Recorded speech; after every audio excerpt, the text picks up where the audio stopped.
So as you already mentioned, this is yet another deal that we found in probate.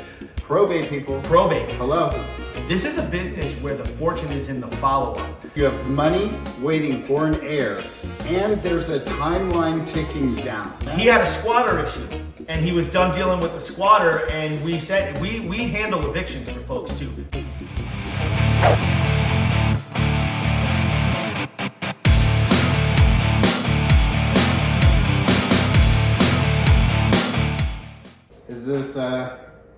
Is this my seat? Yeah, go ahead, sit down right here. You know, toilet? Can I actually go? You got yourself I got myself an elementary school? Yeah, an elementary school works great as a laptop table, so I'm ready to do this. Am I gonna survive it? I'm not as thin as I was when I was younger. Me neither. I'm kind of sausaged in here, so hopefully that doesn't pick up on the camera. You're just big boned, bro. That's it. I'm just big boned. Yeah. We got this property. I ended up calling all the personal representatives. You might know them as PRs as well. We have a drive team that we door knock in addition to calls. Now, there was an heir here locally that we knew about that lives... Reggie. Yeah, he lives nearby. We knew he didn't live in the house, but part of our strategy when we get a new lead into our system is we reach out via telephone, via door knocks to everyone involved with the ownership of that house. Mm-hmm. So as you already mentioned, this is yet another deal that we found in probate. Probate, people. Probate. Hello. Getting it? Because I see you all on Reddit. I see you all on the threads and Facebook. You're all scared to talk to probate owners. All right?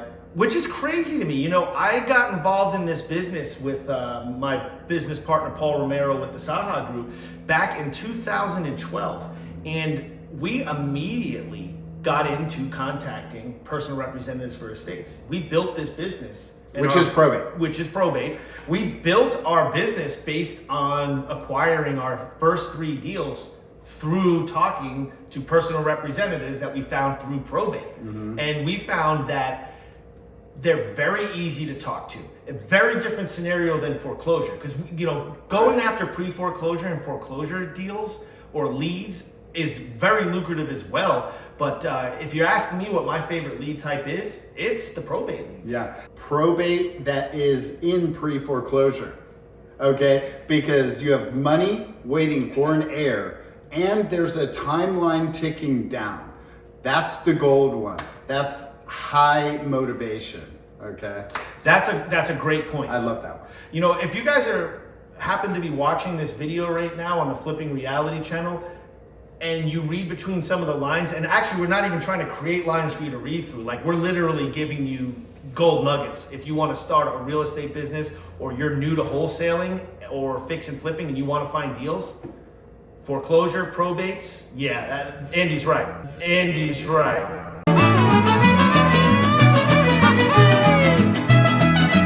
One of the heirs who lives in California ended up calling me back. And we had a great conversation. Turns out he's in real estate. He's a realtor who's also dealt with REOs in the bank and dealt with investors as well. And so just honestly, when you're talking with people, you got to find ways to connect. And we genuinely want to do deals with more people in other areas, other markets. And so we want to do deals with you if you're doing something. So what I told this gentleman is, hey, if you're doing real estate over there, we really want to expand our business, and we'd love to see what that market is like. And besides this house, we should talk about doing stuff together in the future. Then he got on the phone with Sherry. Yep. Then we set up a Zoom call with John. So. Yeah, and over the last couple of weeks since that initial Zoom call we did with the seller in California, he is also a realtor in California who works with investors. So since he knew the condition of this property and what needed to be done, he was very open and very realistic about what a good cash offer for this property would be. He didn't fight us much at all. No, he was in.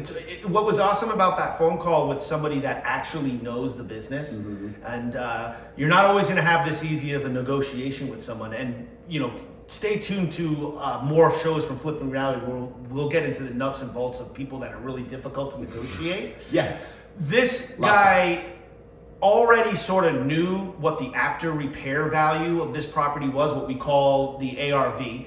And he actually kind of already had a number in mind as to what the repair costs were going to be on this house. I think we were like $5K off. We were about $5K off. In fact, which is good. Yeah, that's good. My number came in actually higher than his, but it was right in the ballpark. And we're developing a proprietary deal calculator, which basically takes all the data for a house. It factors in number of bedrooms, number of bathrooms, square footage, the lot size, whether it has a garage or not, if it's on sewage. And, we plug in the repairs needed for the property, and we plug in the three highest and best comps for the neighborhood. Not necessarily the highest comps, but the three best comparable houses. Our software, it tells us the after repair value, it tells us the amount of repair work in dollars of the budget we need to complete the rehab project, and then it tells us what our maximum allowable offer is. And it's set up to be within, this is your genius on this. Yes. It's set up to be within, 0.5% of what Zillow is saying. And the reason why that's important is because everybody's looking at Zillow. Right. Actually, I'm not that we don't have any sponsorship or anything to do with Zillow, but it is a great tool that's available to anybody with an internet connection. And so I've figured out how to get Zillow's number, plug it into my deal calculator, and within plus or minus 0.5%, let's just say 1% margin of error on what the after repair value of the house would be. And I double check that before I go into negotiation with the three comps. And so what this guy told us he wanted for the property, how much he thought it would be worth after it was fixed up, and the repair estimates were right in line. So it was an easy sell. Mm-hmm. The cool thing about that is you never know who you're going to meet, especially when you talk to personal representatives of estates. The reason I say I love working with these folks is because they're kind of people who take initiative, right? Mm-hmm. They are administering an estate. It's like a business transaction. Even though they're transacting on the behalf of a deceased loved one, they have business that needs to be done. And a lot of them don't have real estate knowledge. A lot of them don't understand how to liquidate a house or how much work a house is going to need if they're going to make it retail ready and list it with a realtor. They're just the smartest and most disciplined of the siblings. Typically, yes. But it's a great opportunity. They're waiting for someone to come help them with this. It could be quite burdensome. It could be information overload. It could be very stressful situation. So if you're like, you brought up the Reddits and what you see, and a lot of people being afraid to contact these folks. Right. Don't be afraid. Don't be afraid. We're telling you that they're easier to talk to than the people in pre-foreclosure. 100%. 100%. And that's what everyone's going after too, is pre-foreclosure. And we do too, in all honesty. I just happen to love the probate leads. Yeah, and we seem to be on a string of probates right now. So You know what?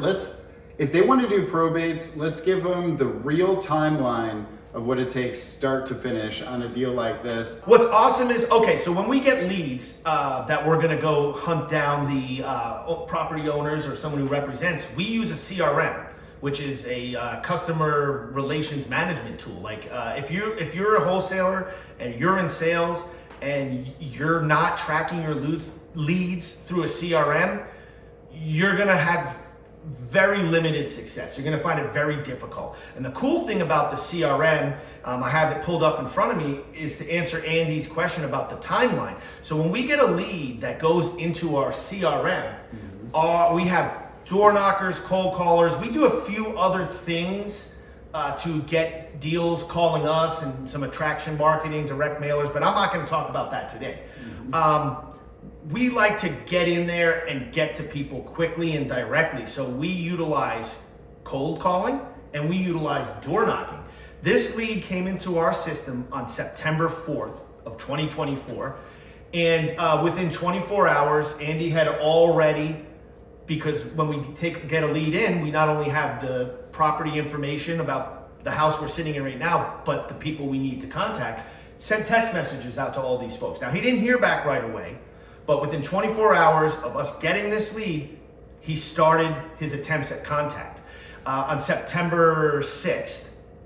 Our door knocker in the area, expecting to find this house vacant because we know that one of the heirs lives in California, one of the heirs lives locally, and one of the heirs that we needed to contact lives in Arkansas.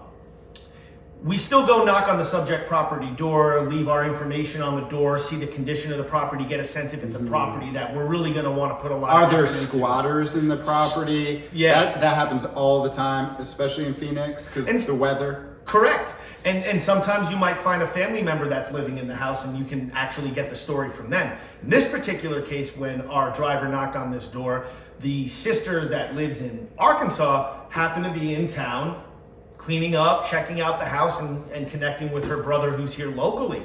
So we immediately made connections to one of the key 3 people in the decision-making process of whether or not this house is going to be sold. And through that conversation, we gained the knowledge that she didn't specify who, but that one of the brothers was a licensed realtor and was going to be managing the sale of this property. We at first assumed it was the local brother that we discussed earlier. Right. So, but he was adamant. I am not the guy. Yeah. I am here with the keys to let you in and see that. Very nice guy, but just letting me know, don't talk to me about any business. I'm not the guy. Yeah, correct. And we did visit him locally because he lives nearby. Didn't get him to his door, but left him a letter. And then after leaving that letter, I believe you and Sherry even continued to reach out via phone call. We had good relations. It's just the gentleman who lives in California, he needed to find a good time to get out here. Right. You know? And they were still messing with the probate itself. Correct. And so eventually, through a couple of attempts, within about a week, I'll tell you exactly. Give me 1 second. I'm scrolling through my CRM, which is awesome. Again, every action we take on a lead is time-stamped here with notes, so we know the appropriate way to follow up with.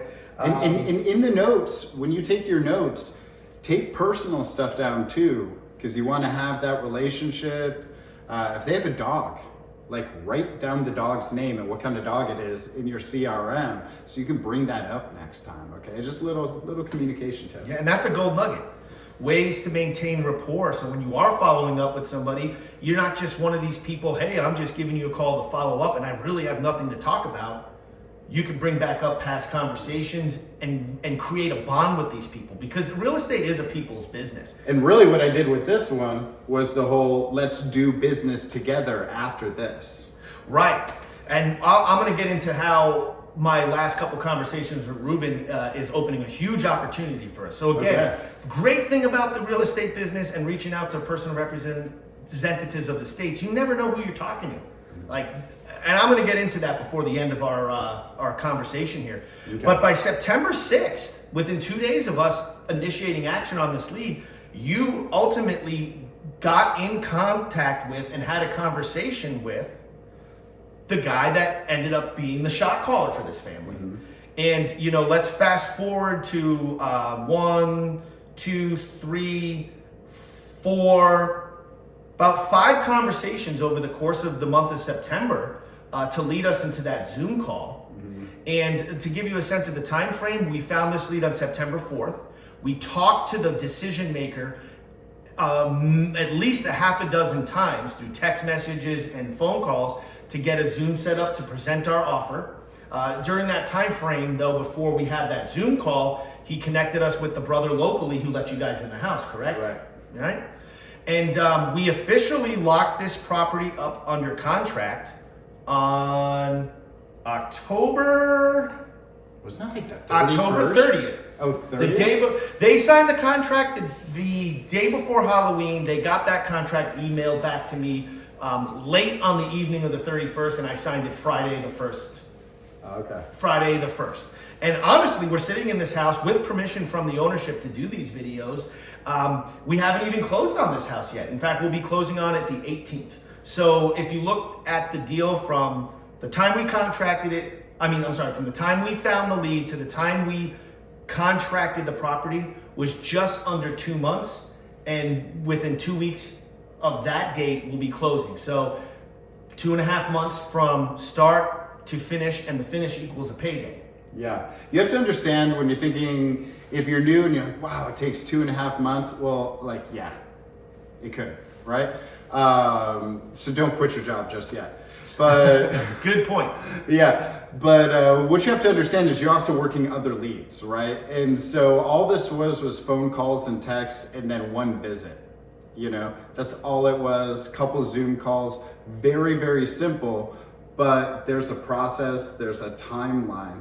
So don't quit your job, but what you need is you're working on other leads at that exact same time, you know, so then you start building a snowball. And yeah, pipeline. In Right. sales, we call it our pipeline, right? Fill the funnel. Fill the funnel. Pipeline. You know, it is something to point out too, because a lot of people, newer wholesalers, they don't understand that being a wholesaler, and by wholesaler I mean the guy that's going out there to find a deal. You might be a fix and flipper, but that goes out there and finds deals directly. A lot of fix and flippers will buy the deals from the wholesalers rather than the legwork it takes to get in a deal. It's a leverage thing. Yes, but what you got to realize though is, especially in the probate, you're not going to have one conversation and that person's going to fall in love with you and they're going to sell you their house because you talked to them one time. This is a business where the fortune is in the follow-up. Actually, I wish Paul was here because he told me this morning in our team meeting that, John, you're actually wrong. The fortune's not in the follow-up. And I'm like, okay, what zinger is he going to throw my direction? And he said the fortune's in the follow-up, follow-up, follow-up, follow-up, follow-up. Right. It's not just about one time. So I think honestly, I almost did it twice. I've only knocked a door and gotten a contract that day one time. Is there another time? Wasn't it? Yes. Oh, I should. We'll edit that out in post. You're telling the audience. We'll edit it out in post. Yeah. Usually to get someone agreeing to sell you the house on that very first visit, the name that we're going to edit out, that happened to be a probate deal too. Yes, they all are, man. He had a squatter issue, and he was done dealing with the squatter, and we said we handle evictions for folks too. PRs, that especially with someone that has no real estate knowledge, and now they've inherited this house and they're trying to liquidate it and they're stuck with a squatter. That's one of the things that we offer. So you want to be more than just, hey, I'm here to buy your house. You want to look for other ways you can help these folks. That's why we got that deal too, is there was another factor besides just probate. And that's why people go after foreclosure leads. I just want to touch on that for a second, is because, you know, when someone's backs up against the wall, they're on a time frame, they're facing foreclosure, they're more apt to make snap decisions.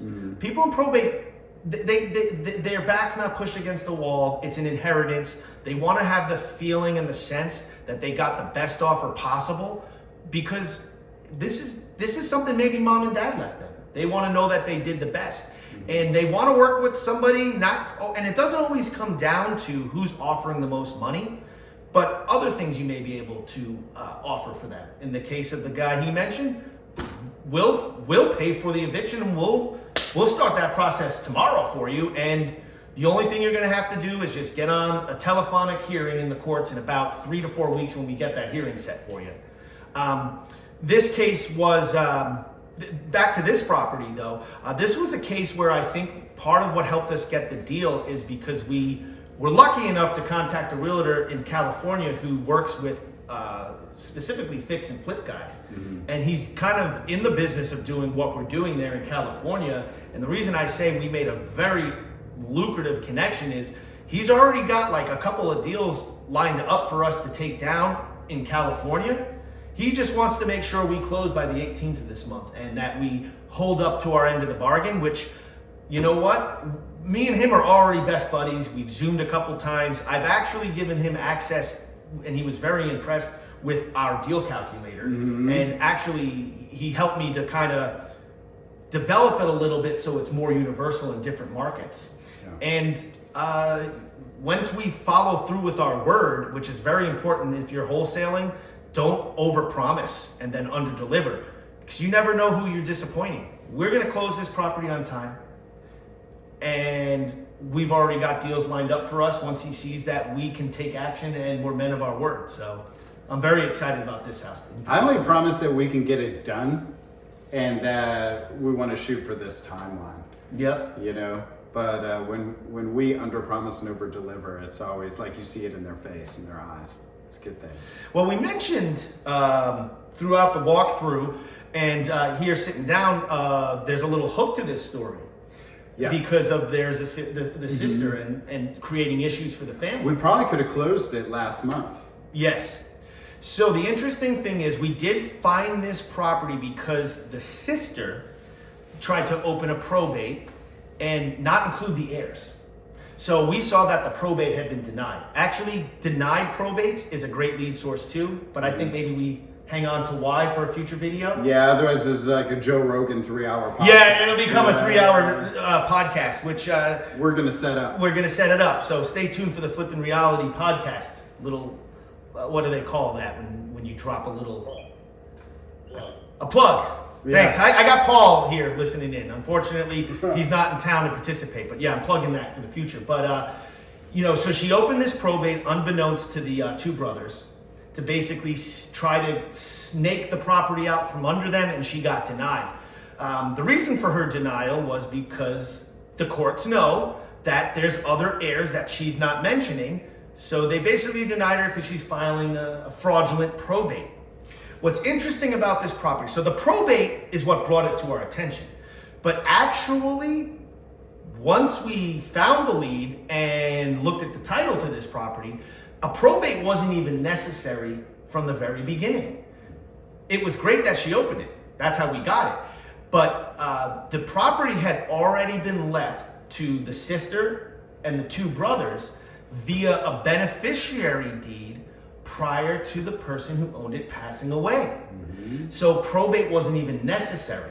But because now she is refusing to sign any documents with the brothers, and because she thinks she has to do this probate process, they actually kind of had their hands tied. And they had a hearing on October 18th, and the judge basically, telephonically, the three heirs all called into the courts, and the judge said, why am I here today? And the sister says, because I want to sell the property, and I want to be the PR for the estate, and I want to be in control of the property. And the judge, with all the information and the deed right in front of him, said, you know what, you can stop right there. You can stop wasting the court's time. There is no need for you to file probate in order to sell this house, because you and your two brothers already own this house together through the beneficiary deed.